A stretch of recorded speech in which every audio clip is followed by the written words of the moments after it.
CAWPILE. I always say CAWPILE, but it's CAWPILE. Hi, welcome back to my channel. So today I'm going to talk about all the books that I read in April and give them ratings and explain my thoughts about them and then tell you if I would recommend them to you or not. This is a little bit more in depth than my quarterly recaps where I rank my books. I'm not going to be ranking them today. I'm just going to be going over each individual book in the order that I read them in the month. And the way that I'm going to be kind of explaining them and rating them, and I'll show you on the screen on the side always what my exact rating numbers would be.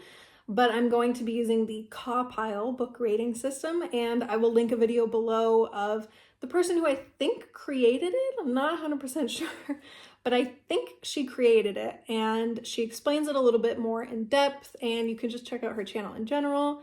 And what it is each letter of the word CAWPILE stands for a different aspect of the rating. So there's characters, atmosphere, writing style, plot, intrigue, logic, and enjoyment.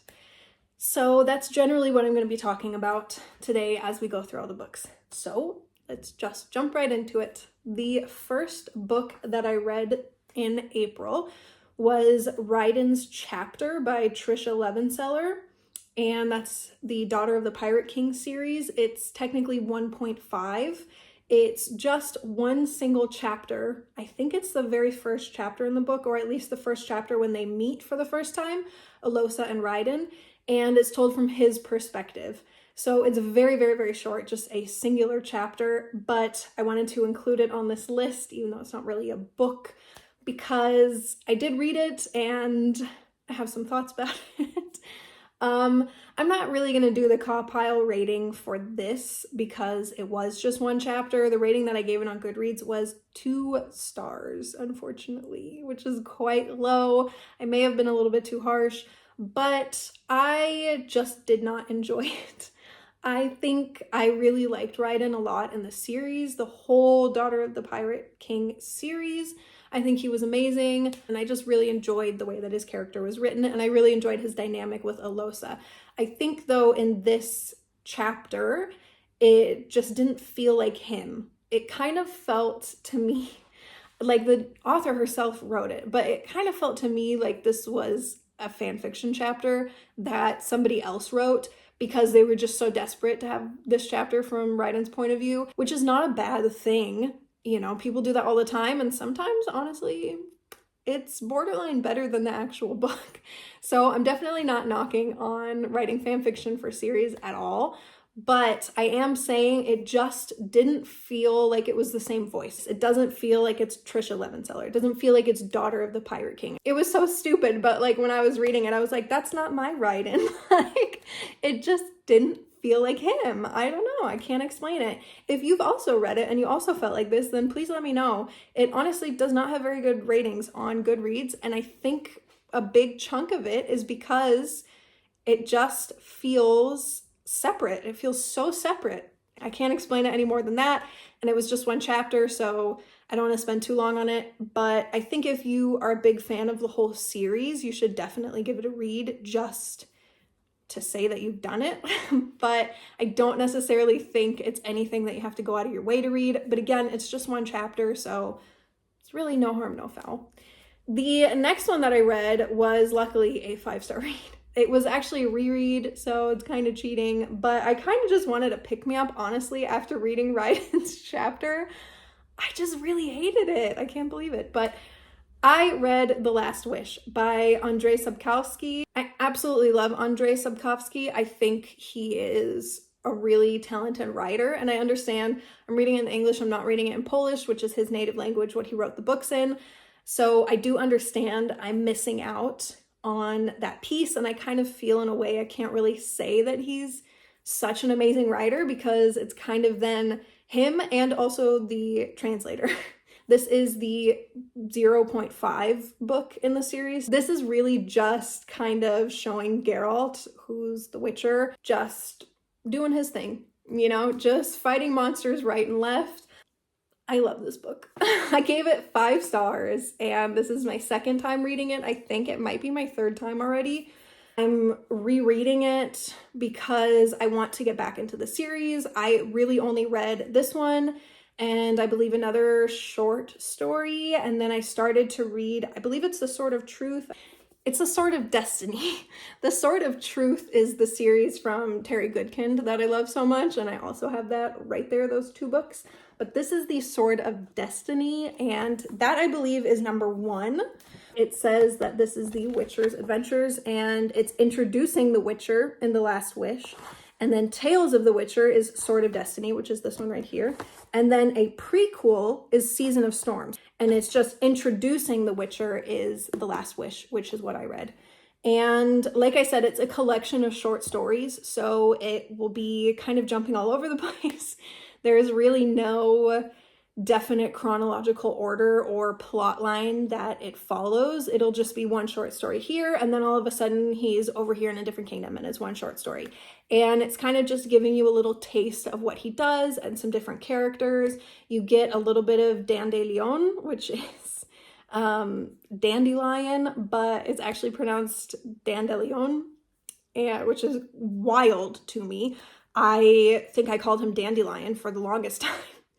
And then I watched a video on booktube of somebody talking about him, and then they said Dandelion, and I was like, what is that? I have never met this character in the series before, and then I discovered that it's Dandelion. If you hear me at any point in the future switching back and forth between Dandelion, Dandelion, and Jaskier, just close your eyes, just mind your business. I don't know what I'm deciding on. I'm still figuring it out.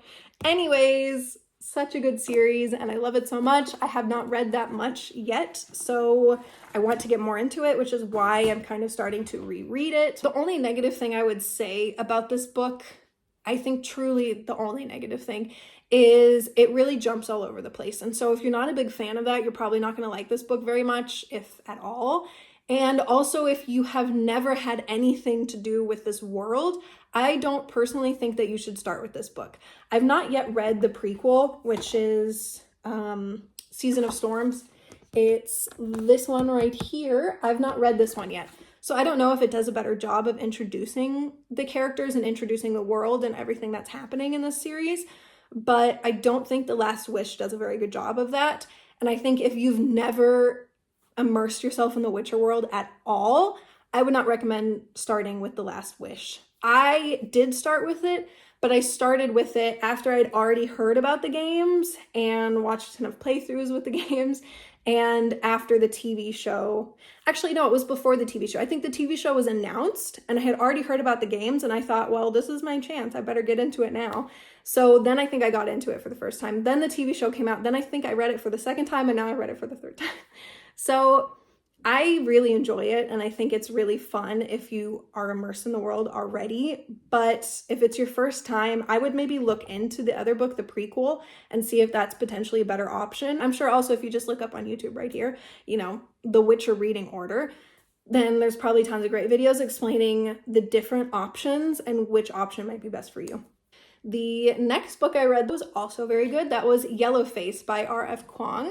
And that was my first book from R.F Kuang, which I'm so excited about because I've been waiting for Babel, honestly, for like 5 months, I think, on Libby. I am positive I'm gonna like Babel. It's like right up my alley. I love languages, and I love really, I don't know, just that kind of feeling of that book. And so I'm positive it's gonna be a 5-star read. I don't want to say that. I don't want to like jinx myself or anything, like knock on wood right now. But I think it's probably going to be a 5-star read for me. Regardless, I read Yellowface, and now I know for sure that I really do like this author. I think the writing style was my favorite part. I just really liked, how R.F Kuang introduced things and moved the plot along, and I think it was really nice. I think the main character, it was another one of those books where you kind of love to hate the main character, and that's kind of the point where you're supposed to dislike the character. But I think, unlike other books where I've read like that, like The Silent Patient by Alex Michaelides, I hated that main character with a burning passion, and there were truly no redeeming qualities for me for that main character. And I didn't love to hate that main character. I just genuinely hated that main character. This character in Yellowface, I also really hated by the end of the book, especially, but it was one of those love to hate kind of situations. The way that it was presented, I think it was very tactful because it definitely dealt with a lot of like racism within publication and you know, plagiarism and stealing from other authors and, you know, using your race to get a foot up on other people or reverse racism and everything. And so I feel like these are all topics where, especially with this type of book, where, you know, the main character, it's not like about the downfall of the character necessarily. It kind of a little bit is, but not really. It's kind of just about this main character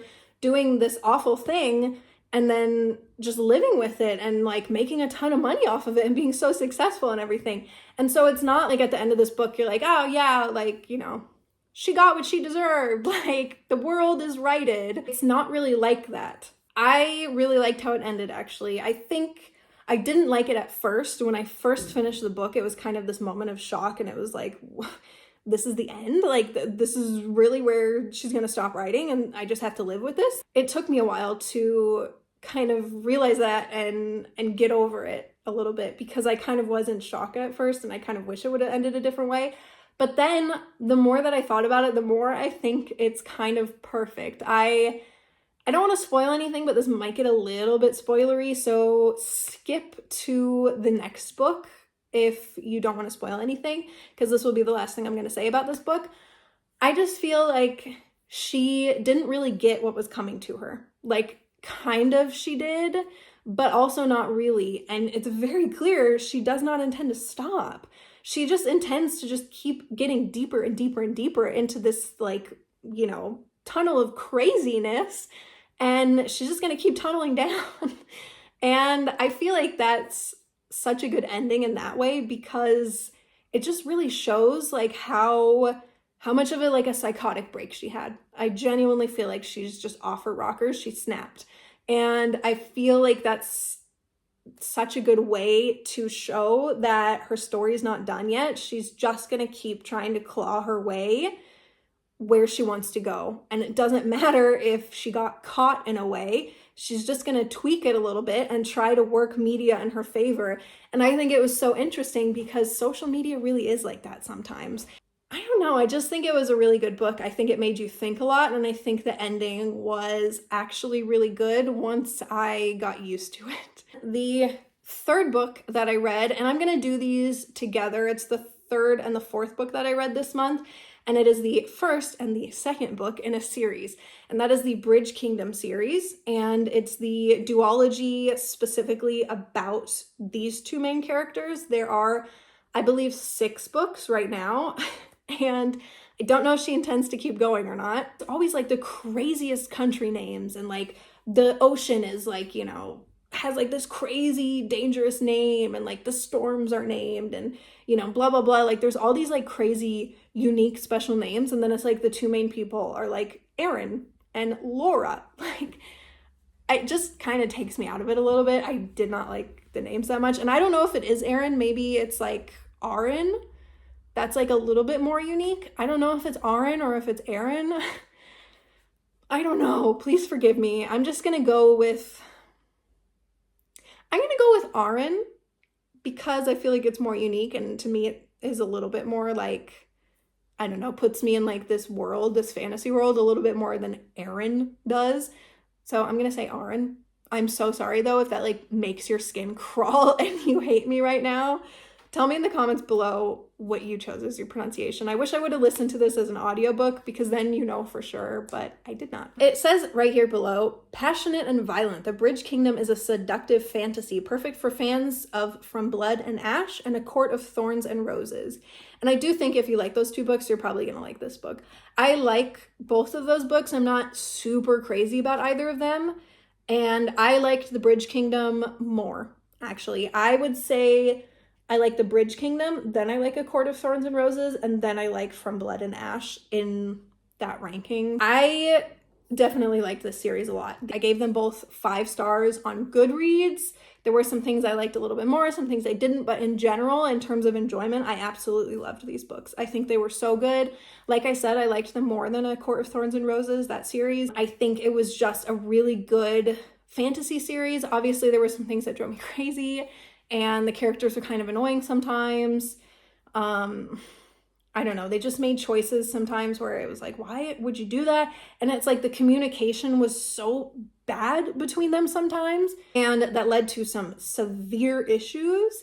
And it's like, if you just would have communicated, you know, if you can work on your communication a little bit, like you're this like superstar in like 20 other ways, like you can fight, you can do this, you know, whatever, but you can't even communicate properly. Like, it drives me crazy when characters don't communicate properly, and then that's a huge plot line, like, because it's such bad communication that drives the story. I hate it when that happens, because I just feel like it's the dumbest reason for something to happen, because you just didn't communicate well enough. But despite that, and despite how much I hate miscommunication as a plot line, like as a driving plot force, I really liked this book, the series, the duology. I think it was really fun. I really liked in the second one where we meet Laura's sisters. I think that is so much fun. I just really like them. I wish they would get their own series or their own duology. She's making like all of these duologies about the different characters, and I really wish she would do them about the sisters, because some of the sisters were so cool. They were like the most badass, fun, snarky women, and I didn't think I would love that part of the plot as much as I did, and that was almost one of my favorite parts of the second book. I loved the dynamic between them. So overall, I really like these books a lot. I liked them much more than I thought I would. I thought I would enjoy them a lot, but I didn't think I would love them, and I really did love them. I would recommend them to anyone who's even remotely interested in fantasy, anyone who even remotely liked A Court of Thorns and Roses. I think they'd probably also like this. It's not like super magic-y based, and there's no fae or fairies or anything like that. It's much more realistic than A Court of Thorns and Roses, but it's not realistic. It's just much more realistic than that, if you're using that as a comparison. I would recommend it to anyone. Next up, number 5, the second to last book that I read this month is Bride by Ali Hazelwood. This was like a very high and low kind of book for me. And I did end up giving it 5 stars on Goodreads, but it's really a 4.5 rounded up. I had it rounded down to 4, but then as I was starting to film this video, I realized I kind of liked it more than I initially did, I guess. I don't know, thinking back on it, I just am thinking fonder on it. And so then I upgraded it to 5. But I'll explain it in a second. I'll read the description first. A dangerous alliance between a vampire bride and an alpha werewolf becomes a love deep enough to sink your teeth into this new paranormal romance. Misery Lark, the only daughter of the most powerful vampire councilman of the Southwest, is an outcast again. She has been called upon to uphold a historic peacekeeping alliance between the vampires and their mortal enemies, the Wares, and she sees little choice but to surrender herself in the exchange. Again. Wares are ruthless and unpredictable, and their alpha, Lo Moreland, is no exception. He rules his pack with absolute authority, but not without justice. And unlike the Vampire Council, not without feeling. Misery has her own reasons to agree to this marriage of convenience. Reasons that have nothing to do with politics or alliances. She is willing to do whatever it takes to get back to what is hers, even if it means a life alone in Were territory, alone with the wolf. That's like the cheesiest description for a book I've like read in a long time. I feel like I should wash my eyes out. Like, that was too cheesy for me. And you might be thinking, well, why did you give the book 5 stars? Like, if the description is cheesy, the book must also be super cheesy. And honestly, yes, it is. I've heard it described as werewolf fan fiction. And I don't think that that's inaccurate. What this book is and what it's about and the kind of vibe that it has, it definitely feels a little bit fan fiction-y. And I will explain a little bit later on some smut kind of things that make me definitely feel like it's very fan fiction-y. And that was my least favorite part of the book. And that's why I mentioned that there were some low lows in the book for me. That was wild, to say the least. We will talk about that in a second. Basically, I really liked it. I think other than the smut, which I will get to. Without that, I think it was an amazing series. I liked it so much more than I thought I would. I am actually shocked. I truly loved it. I think it is so cheesy. Like, not just the description, but I think like spelling vampire with a Y, like Vampyre, and calling werewolves wares is also like, I'm sure that's a really common thing. I don't really read a ton of vampire werewolf fiction, so I have no idea. It just kind of seems so cheesy and cliche to me to like spell vampire with a Y and call werewolves wares, and to have her name be Misery. Like, it just was like so on the nose. It was like too on the nose, I think. However, despite all of that, you know, if you could just move past that, then I think I really enjoyed it. The main character, the main protagonist, Lo Moreland, I cannot express my love for him enough. I think he was one of my favorite male characters in a really long time. I think he was the perfect combination of an incredibly like typical cliche, really strong like alpha werewolf, the most powerful one to ever exist, of course, you know, they all are in every story, but I think it was a perfect combination of that with such a sweet, sensitive guy. He was so sweet and sensitive sometimes, and I loved that so much. It was like one of those like tropes where it was like, looks like he could kill you is actually a cinnamon roll. I love it when a character seems so harsh and broody and snarky and like hard from the outside, but then you get to know them. They're really sickly sweet and soft on the inside and like romantic. If there was no smut in this book, then I would consider this book like very sweet and wholesome in terms of romance. But then the smut was like, I think other than that, like it was so sweet between them. Like they had some really sweet talks together, and Lo has like a younger sister in this book and he was so sweet with her, and I love to see that also. I'm like such a huge fan. I will fall head over heels for any male protagonist who has a younger sister or brother that they care for, and they're like really sweet and loving and like would protect, like they would die for that family member or that friend, just anyone younger. I love that so much. And this was Lo to a T. He would die for his whole pack. He would die for his younger sister. He was just so sweet.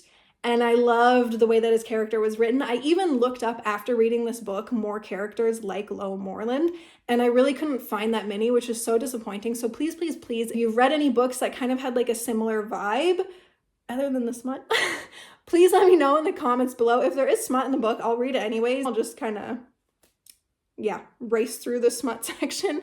I can stand it if it's a really good book. So just let me know in the comments below if there's anything that has that same kind of vibe or that same kind of male main character, because I just feel like he was just like peak, I don't know, peak male protagonist for me. I just loved him so much. I think Misery was also good. I love that she eats peanut butter. That's like such a simple thing, but I feel like it just made her character so much more lovable and brought her to another level that I didn't think I would get to with her in this book, because I wasn't connecting to her half as much as I was connecting to Lo. And then by the end of the book, I kind of genuinely really loved both of them, and I really loved them together. And I just think this book was really great. But then there's the smut. I've mentioned before on this channel, I'm not a huge fan of smut. I don't know. Like Jaime Falk, she's like one of my favorite booktubers. I love her so much. She's the reason I started this channel. I'm so obsessed with her reading. She describes like smut scenes that are kind of more intense as gory, and I think that's so perfect. She is also not a big fan of the gory bits, and I don't like the gory bits. And the thing that just shocked me the most was the knot, which I'm sure if you've read this book, you were just waiting for me to say these words the entire video. It's the knot. I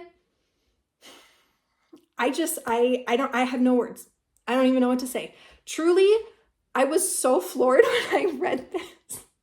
And also, I am kind of happy that I've managed to go my entire life without hearing about the knot before. I don't know if it's a really common thing in like werewolf fiction. I don't know. I don't think I've ever really read a book about werewolves, I guess. I've watched TV shows. Like I love the TV show Bitten. I don't know if anyone's heard of that. Let me know if you have. I love that show so much. It's like one of my favorites. I'm so sad it was canceled. I feel like it was way too short. I definitely am a big fan of the genre in general. I think it's interesting, but this was shocking. And I had never heard of it before, and it was not explained. You know, she just threw out the word "the knot," and that was it. And then she just like moved on. It is explained more later on in the book, but it's not explained the first time it's mentioned. And you're just like supposed to know what it is. And I didn't know what it was. And so I went to Google, which do not do this. Just continue to read the book. It will be explained enough later on. You'll be able to put pieces together, and then you'll kind of have a general idea of what it is. You don't need to go to Google. Please don't do that to yourself. I could have gone my whole life without researching that on Google, I think, but I just wanted to know what it was. If I would have just waited, then I would not have traumatized myself. So if you're thinking about reading this book, don't do it. Don't read the book, but don't Google anything. If you're confused about it, just read the whole book. And then if there's anything you're still confused about afterwards, then you can Google things at your own caution. But just don't do it in the middle like I did. That was such a mistake. Despite that, I still gave the book 5 stars because I just feel like everything else that happened in the book was enough where I could look past these gory bits and kind of get over this whole knot thing. But honestly, like when I read it, I was like, what the hell is this? I'm sorry if there's like some of you watching this and you like read this all the time and it's like your favorite part of like werewolf fiction. Like, I'm sorry. I can't do it.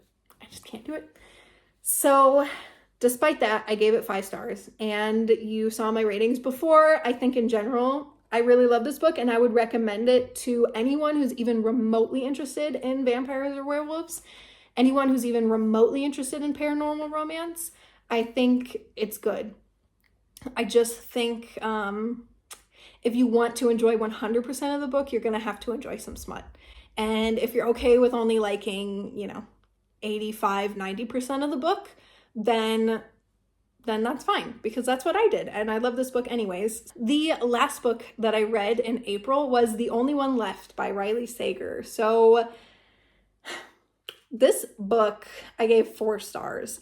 I think it was one of those books where I had such high expectations going in, and I was let down, and I think maybe it was because I set myself up with too high expectations. I really liked this book overall, and I listened to it as an audiobook on Libby, and I think the person who was reading the audiobook was really good. I love it when they have different voices, and they had that in this case. So whenever it was Lenora speaking in the chapters, then it was an older woman, and I think the older woman was amazing. I think she had a really great voice, and she really brought the audiobook to life. And then when it was just Kit speaking, I think also it was just very good. I think they were really talented in the audiobook, and I enjoyed it. So I think that was a big hit, me deciding to listen to it on an audiobook. I think the miss was kind of just the ending for me. I just didn't like the ending. It was very slow in the beginning. It was a very, very, very slow build-up. And I've heard that this is kind of just how Riley Sager writes all of his books in general. It kind of sounds like his average book is a very, very, very slow build-up. And then a lot of things happen at once, and then it's done. I just feel like the pace for me was really the downside of this. And I feel like the end was not as shocking as people make it out to be, at least for me. I did not guess exactly how the end was going to end, but pretty early on I had some ideas, and my main idea was kind of close to what actually happened. That's kind of just really disappointing for me. That's not what I'm looking for in a mystery or a thriller. I really want something that's genuinely so shocking. Like, I love to be shocked and to put things together. I don't know what it is, but just with mysteries and thrillers, I just never really get that feeling. I don't think I've ever read a mystery or a thriller that truly was shocking to me where like my jaw was on the floor.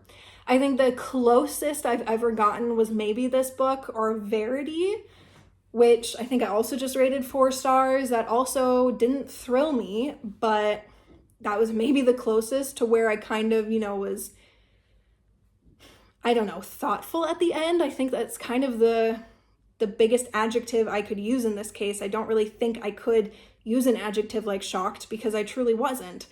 So yeah, I don't know. The ending was just kind of a letdown to me. I also just feel like it was not as shocking as it could have been. Like, I don't know if it was because it was so slow and then all of a sudden a lot of stuff happened and then all of a sudden it was over.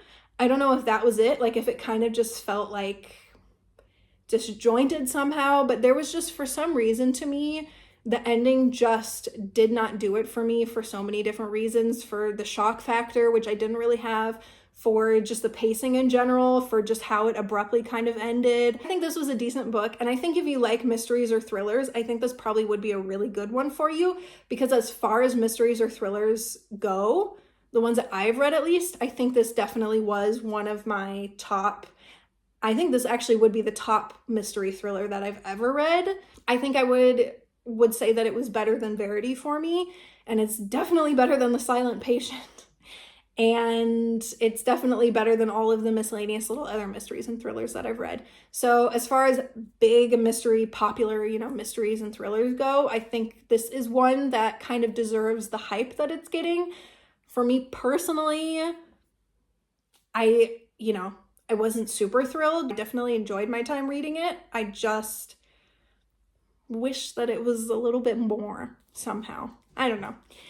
Let me know in the comments below if you also weren't super thrilled with this and if you feel like it just could have used something more, and tell me what you think that is, because I can't express it. I don't know. I don't know.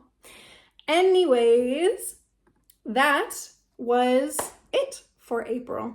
So I will see you guys in my next video. If you have any questions or anything, as always, just leave them in the comments below. I'm always happy to answer anything, to help you out. If you have any questions about any of the books that I read, I'm always super happy to talk about them and kind of give you more information. And yeah, and if I didn't explain anything, if I was like going on a tangent and then I cut myself off and went on another tangent and you kind of wanted to hear the end of the first one or something like that, that happens pretty often, just let me know in the comments and I will do my best to help you however I can. Thank you. Have a great day. Bye.